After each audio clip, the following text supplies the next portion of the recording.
మహబూబ్ నగర్ లో వర్షాలకు సంబంధించిన పూర్తి అప్డేట్స్ తెలుసుకుందాం. మా ప్రతినిధి బసురాజ్ అందుబాటులో ఉన్నారు. బసురాజ్, ఏంటి అక్కడ పరిస్థితి? మహబూబ్ నగర్ సంబంధించి అధికారులు ఏం చెప్తున్నారు?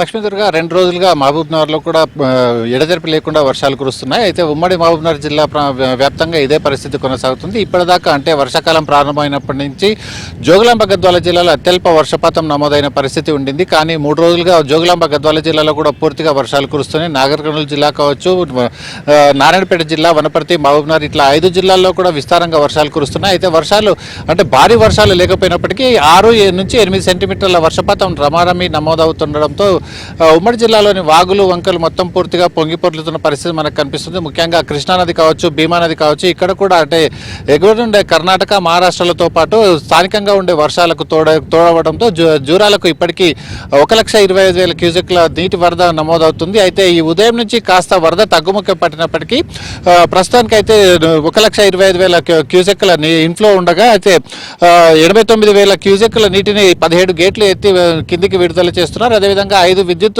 యూనిట్ల ద్వారా విద్యుత్ ఉత్పత్తి చేస్తూ కూడా 28,900 క్యూసెక్ల నీటిని దిగువకు విడుదల చేస్తున్నారు. ఈ రకంగా 1,16,000 క్యూసెక్ల నీరు ఏదైతే శ్రీశైలం వైపు విడుదల చేస్తున్నారో, అయితే ఎగువన ఏదైతే జూరాల ప్రాజెక్టుకు ఎగువన ఉండే భీమా నది కావచ్చు, కృష్ణానది కావచ్చు, వాటి యొక్క వరదలను మనం పరిశీలించినట్లయితే నారాయణపూర్ నుంచి 32,000 క్యూసెక్లు ఇప్పుడు ప్రస్తుతానికి నీటి వరద నమోదవుతుంది. అదేవిధంగా భీమా నది పైన ఉండే సన్నతి ప్రాజెక్టు నుంచి కూడా 35,000 క్యూసెక్ల నీటి వరద నమోదవుతుంది. అయితే ఈ సాయంత్రానికి నారాయణపూర్ కావచ్చు, అలమట్టి నుంచి కూడా చాలా వరద తగ్గిపోయింది. కేవలం 17,000 క్యూసెక్ల నీరు మాత్రమే అలమట్టి నుంచి వస్తుంది. కనుక ఈ సాయంత్రానికి నారాయణపూర్ నుంచి కూడా కొంచెం వరద తగ్గే అవకాశం ఉంది.